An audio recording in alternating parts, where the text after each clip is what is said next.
इस वीडियो में हम पढ़ रहे हैं क्लास 10 के ज्योग्राफी के चैप्टर नंबर 4 को, जिसका नाम है एग्रीकल्चर। और यह वीडियो नंबर सेकेंड इस चैप्टर का। इसके पहले एक वीडियो किया है मैंने इस चैप्टर के ऊपर, तो अगर आपने उस वीडियो को नहीं देखा तो नीचे डिस्क्रिप्शन में जाएं, जहां पर प्लेलिस्ट का लिंक है जिससे आप सारे वीडियोस इस चैप्टर के देख सकते हैं। तो अब हम आगे बढ़ते हैं इस चैप्टर में और पढ़ते हैं हम अपना नेक्स्ट टॉपिक, जो कि है हमारा क्रॉपिंग पैटर्न। तो यहाँ पर सबसे पहले सवाल उठता है कि आखिर ये क्रॉपिंग पैटर्न होता क्या है। तो क्रॉपिंग पैटर्न को मैं थोड़ा सा आपको एक्सप्लेन करने की कोशिश करता हूँ।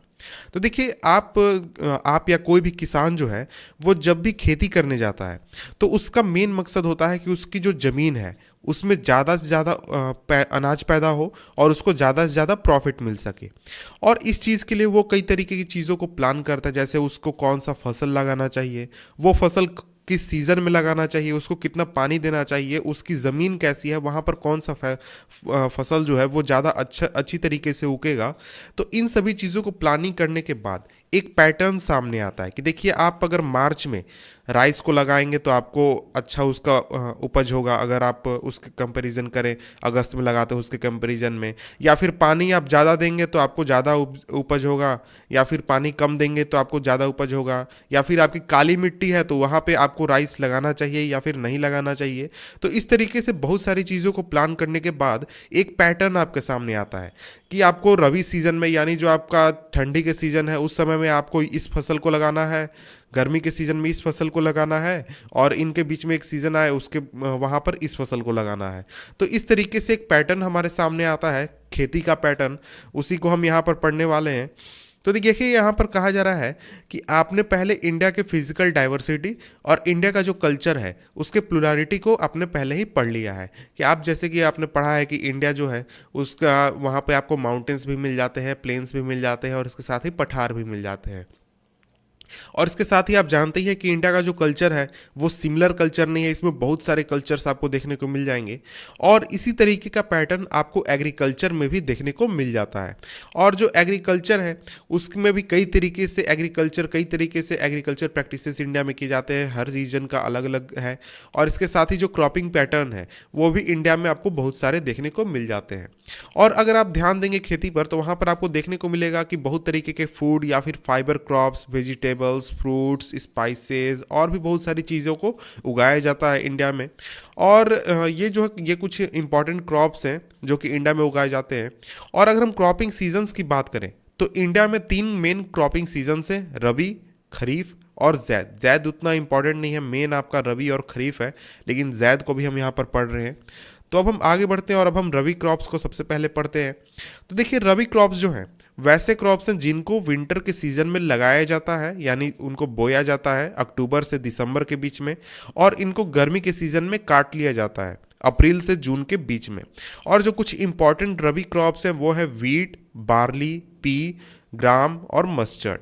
और देखिए, ये जो क्रॉप्स हैं इनको पूरे इंडिया में लगाया जाता है, ऐसा नहीं कि कुछ एक खास रीजन में, पूरे इंडिया में इनको उपजाया जाता है, इनकी उपज की जाती है। लेकिन कुछ जो स्टेट्स हैं जो कि आपके नॉर्दर्न स्टेट है और नॉर्थ वेस्टर्न स्टेट्स हैं, जैसे कि आपका पंजाब, हरियाणा, हिमाचल प्रदेश, जम्मू कश्मीर, उत्तराखंड, उत्तर प्रदेश, तो इन रीजन्स में ये जो रबी क्रॉप्स हैं इनको ज़्यादा मात्रा में उगाया जाता है, यानी इंपॉर्टेंट क्रॉप्स हैं यहाँ के। इन रीजन्स के लिए सबसे इंपॉर्टेंट क्रॉप्स आपके ये रबी क्रॉप्स ही हैं। और इन क्रॉप्स को उगने के लिए प्रेसिपिटेशन यानी कि बारिश की ज़रूरत होती है। और जो बारिश हमें मिलता है वेस्टर्न टेम्पलेट साइक्लोन, यानी जो वेस्टर्न डिस्टर्बेंसेज हैं उनके वजह से जो बारिश हमें मिलती है वो इन क्रॉप्स को उगने में काफ़ी ज़्यादा हेल्प करते हैं। तो वेस्टर्न डिस्टर्बेंसेस क्या होते हैं, वेस्टर्न टेम्पलेट साइक्लोन्स क्या होते हैं, ये आपने पहले पढ़ा है क्लास 9th में। अगर आपको याद नहीं है तो उतना इंपॉर्टेंट नहीं है यहाँ पर, इसको आप सिंपली रट लें। नहीं तो आप चाहते हैं तो हमारे पास वीडियो है क्लास 9th का, वहाँ पर आप जाकर पढ़ सकते हैं इस टॉपिक को।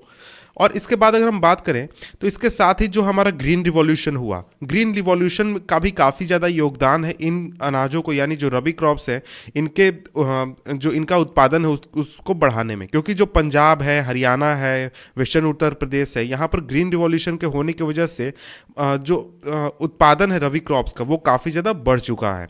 और इसके बाद अगर हम आगे बढ़ते हैं तो अब हम पढ़ते हैं खरीफ क्रॉप्स को।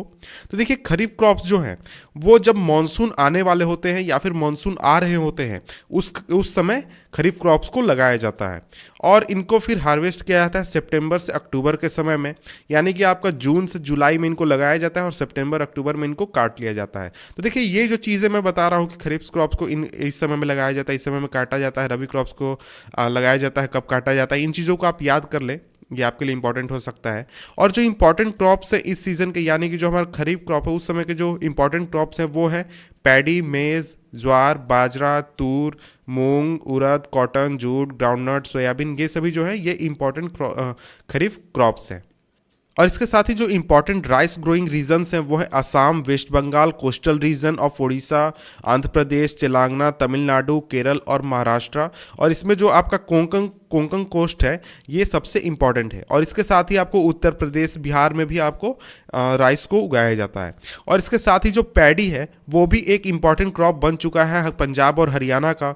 और असम या फिर वेस्ट बंगाल और जो उड़ीसा है, यानी ये जो तीनों स्टेट्स है असम, वेस्ट बंगाल, उड़ीसा, यहाँ पर पैडी के 3 क्रॉप्स को एक साल में ही उगाया जाता है और ये है औस, अमन और बोरो। और इसके बाद अगर हम आगे बढ़ें तो यहाँ पर ज़ैद सीज़न की बात की गई है। तो देखिए ज़ैद सीज़न की अगर हम बात करें तो ये जो सीज़न है ये आपके रबी और खरीफ सीज़न के बीच में आता है और ये काफ़ी शॉर्ट सीज़न होता है समर मंथ्स का। इसमें कुछ इंपॉर्टेंट जो क्रॉप्स उगाए जाते हैं या फिर जो इंपॉर्टेंट वेजिटेबल्स भी हम कह सकते हैं उगाए जाते हैं वो है आपके watermelon, musk melon, cucumber, vegetable fodder crops. और इसके साथ ही यहाँ पर अंत में बताया गया कि देखिए जो शुगर केन है उसको 1 साल पूरे लग जाते हैं उगने में, यानी कि वो किसी सीजन में नहीं उगता। ऐसा नहीं है कि वो रबी क्रॉप है, खरीफ क्रॉप है या फिर ज़ैद क्रॉप है, वैसा नहीं है, वो पूरे 1 साल लेता है उगने में। इसके बाद देखिए हमारा जो नेक्स्ट टॉपिक है मेजर क्रॉप्स, इसको हम पढ़ने वाले हैं नेक्स्ट वीडियो में, जिसका लिंक मैं आपको नीचे डिस्क्रिप्शन में दे दूंगा। तो मिलते हैं आपसे हम नेक्स्ट वीडियो में, तब तक के लिए गुड बाय।